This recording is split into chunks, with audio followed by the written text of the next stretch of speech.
થોડા દિવસ પહેલા અમદાવાદમાં પોસ્ટનું મહાકૌભાંડ સામે આવ્યું હતું। ખૂબ જ ચાલાકીથી કરોડો રૂપિયા ચાઉ કરી નાખવામાં આવ્યા હતા।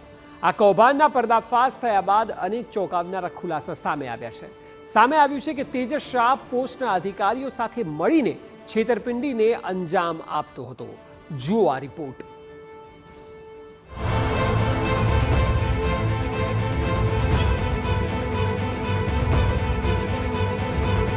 પોસ્ટ કૌભાંડનો પર્દાફાશ।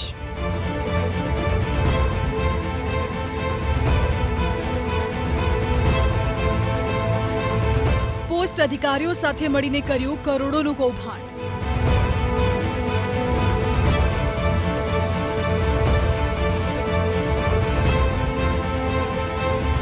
પોસ્ટનું તેજસ કૌભાંડ, 4.5 કરોડનો આંકડો પાર।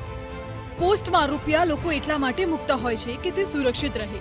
ઓછું વ્યાજ મળે છે, પરંતુ રૂપિયાની સુરક્ષા સૌથી વધુ પોસ્ટમાં જ મળતી હોય છે અને એટલે જ લોકો પોતાની મરણ મૂડી પોસ્ટમાં મૂકતા જરા પણ અચકાતા નથી। પરંતુ અમદાવાદમાં થોડા દિવસ પહેલા જે પોસ્ટ કૌભાંડ બહાર આવ્યું તેના પગલે લોકો પોસ્ટમાં રૂપિયા મૂકતા પહેલા 100 વખત વિચારતા થઈ ગયા છે।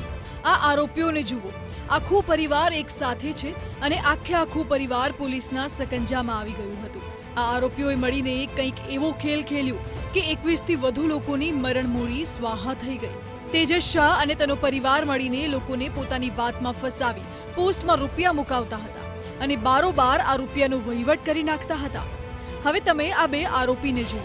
આ આરોપીના નામ છે ઉદય દેસાઈ અને ધીરેન્દ્ર પરમાર, કે જેની EOW એટલે કે ઇકોનોમિક ઓફેન્સ વિંગે ધરપકડ કરી લીધી છે।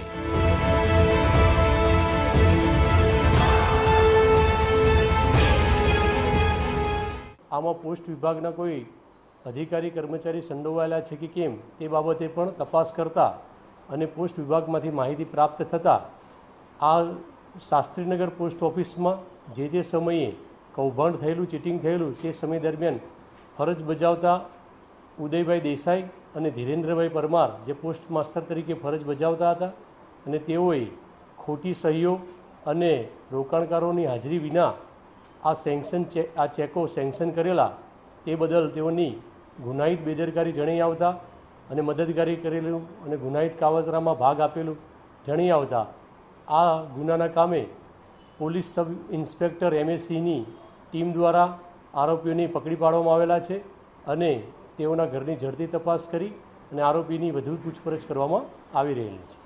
હવે જરા સમજો કે તેજસ શાહ અને તેનો પરિવાર રોકાણકારોને આકર્ષક ઓફર આપતા હતા અને ત્યારબાદ રૂપિયા પોસ્ટમાં મૂકવા માટે મનાવતા હતા અને પોસ્ટના અધિકારીઓ સાથે મળીને તે રૂપિયા ખોટી સહીઓ કરીને ઉપાડી લેતા। ત્યારે સવાલ ઉઠે કે કેવી રીતે શાહ આખો ખેલ રમતો હતો। સાંભળો કેવી રીતે રૂપિયા થતા હતા ચાઉ। આ જે ગુનો છે તેમાં શરૂઆતમાં 4 કરોડ રૂપિયાની ઉચાપતનો ગુનો દાખલ થયેલો હતો। ત્યારબાદ 4.5 કરોડ રૂપિયાની ઉચાપતનું પ્રાથમિક દ્રષ્ટિએ જણાઈ આવેલું છે અને હજી તપાસ ચાલુ છે। આ જે બંને પોસ્ટ માસ્તર છે તેઓના કાર્યકાળ દરમિયાન જે ચેક આવે એમાં કે FD માટેની જે પ્રોસિજર થતી હોય તેમાં રોકાણકારોની હાજરીની જરૂર રહેતી હોય છે અને તેઓની સહીઓની ખરાઈ કરવાની રહેતી હોય છે, જેમાં બેદરકારી રાખવી, ગુનાહિત બેદરકારી કરી અને આ એજન્ટને મદદરૂપ થયા હોય આ ગુનાના કામે ધરપકડ કરવામાં આવેલી છે। તેજસ શાહની આ છેતરપિંડીની માયાજાળમાં 21 લોકો ફસાઈ ગયા છે। વર્ષ 2017 થી 2021 સુધી આ છેતરપિંડીનો ખેલ ખેલવામાં આવ્યો અને તેમાં આ બે આરોપી જે પોસ્ટમાં અધિકારીઓ હતા તેઓએ સાથ આપ્યો હોવાનો આરોપ લાગ્યો છે અને એટલે જ આરોપીઓના ઘરે પણ તપાસ કરવામાં આવી હતી અને સાથે પોસ્ટના કોમ્પ્યુટરને પણ તપાસવામાં આવશે, જેથી કરી આરોપીઓ વિરુદ્ધ મજબૂત પુરાવા મળી શકે। આ ગુનાના કામે એ તપાસ ચાલુ છે અને એને અનુસંધાને રિમાન્ડ પણ માગવામાં આવનાર છે। આમાં અત્યાર સુધી કુલ 21 ભોગ બનનાર મળી આવેલા છે અને તેમાં 4.5 કરોડ રૂપિયા જેટલી ઉચાપત થયેલાનું પ્રાથમિક દ્રષ્ટિએ જણાઈ આવેલું છે। આ જે ગુનો છે એ 2017 થી 2021 દરમિયાન બનવા પામેલો છે અને બંને 2 વર્ષ સુધી ફરજ બજાવેલી છે પોસ્ટ વિભાગમાં। પાસબુકો જે છે એના ઉપર જે એણે લખાણ કરેલું છે એ લખાણની પ્રિન્ટ કાઢવા બાબતે પણ જે પોસ્ટ ઓફિસના કોમ્પ્યુટર અને એ પણ કબજે કરવામાં આવેલા છે અને એનું FSL દ્વારા પૃથ્થકરણ કરવામાં આવી રહેલું છે। હવે સવાલ થાય કે કેવી રીતે આ છેતરપિંડી કરવામાં આવતી હતી। કેવી રીતે લોકો પાસે રૂપિયા પડાવવામાં આવતા હતા.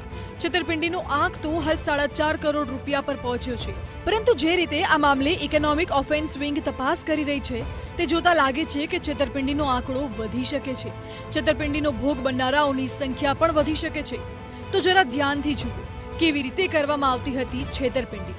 તેજસ શાહ, ગીરા શાહ, દર્શના ભટ્ટે રોકાણકારોનો વિશ્વાસ કેળવ્યો. પોસ્ટ વિભાગની વિવિધ સરકારી યોજનાઓમાં રોકાણ કરાવાયું. વર્ષ 2010 થી 2018 સુધી પોસ્ટ વિભાગની યોજનામાં રોકાણ કર્યું. વર્ષ 2017 થી 2021 સુધી છેતરપિંડીને આપ્યો અંજામ. ગ્રાહકોના નામે ઇસ્યુ થયેલી પાસબુક મેળવી લીધી. પછી વિભાગના સહી સિક્કાવાળી પાસબુક પોતાની પાસે રાખી અને રોકાણકારોને ખોટી પાસબુક આરોપીઓએ આપી દીધી. આરોપીઓએ રોકાણકારો પાસેથી વિડ્રોઅલ ફોર્મમાં સહી પણ કરાવી લીધી. એટલે આરોપીઓ દ્વારા સમયાંતરે રોકાણની એન્ટ્રીઓ પડાવવામાં આવી. આરોપીઓ બચત ખાતાની રકમ સંબંધીઓના ખાતામાં ટ્રાન્સફર કરી દેતા, પુત્ર અને પત્નીના ખાતામાંથી રકમ ઉપાડીને આખા કૌભાંડને અંજામ આપતા હતા. તેજસ શાહ છે એ ઘણા સમયથી આ સંસ્થા પોસ્ટ ઓફિસ સાથે સંકળાયેલો હતો અને કર્મચારીઓ અધિકારીઓનો વિશ્વાસ સંપાદન કરી અને તે સતત પોસ્ટ ઓફિસના તમામ કામ કરવાનું શરૂ કરી દીધેલાનું પ્રાથમિક દૃષ્ટિએ જણાઈ આવે છે. અને તેના આધારે પોસ્ટના કોમ્પ્યુટરનો ઉપયોગ કરી, પ્રિન્ટરનો ઉપયોગ કરી અને તેણે આ ગેરરીતિ કરેલાનું જણાઈ આવેલ છે. અને તેમાં પોસ્ટના અધિકારીઓએ પણ તેને મદદગારી કરેલી છે. પોસ્ટ ઓફિસમાં પોસ્ટના સિક્કા વાગતા હોય છે અને તે ગુનાના કામે આરોપીના ત્યાંથી પણ કબજે કરવામાં આવેલા છે.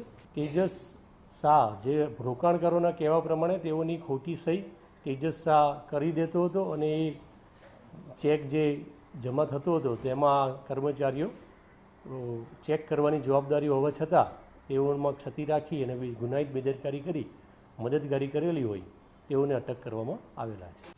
હાલ તો ઇકોનોમિક ઓફેન્સ વિંગ સઘન તપાસ કરી રહી છે. આરોપીઓ વિરુદ્ધ પુરાવા એકત્ર કરવા માટે આરોપીઓના ઘરે પણ સર્ચ ઓપરેશન કરવામાં આવ્યું. ઇકોનોમિક ઓફેન્સ વિંગે 1.5 કલાક સુધી સર્ચ ઓપરેશન કર્યું હતું. અન્ય આરોપીઓની આ છેતરપિંડીમાં સંડોવણી છે કે કેમ તે દિશામાં પણ તપાસ કરવામાં આવી રહી છે. આ મામલે વધુ લોકોની સંડોવણી પણ બહાર આવે તો નવાઈ નહીં. યુનુસ ગાઝી, TV9, અમદાવાદ.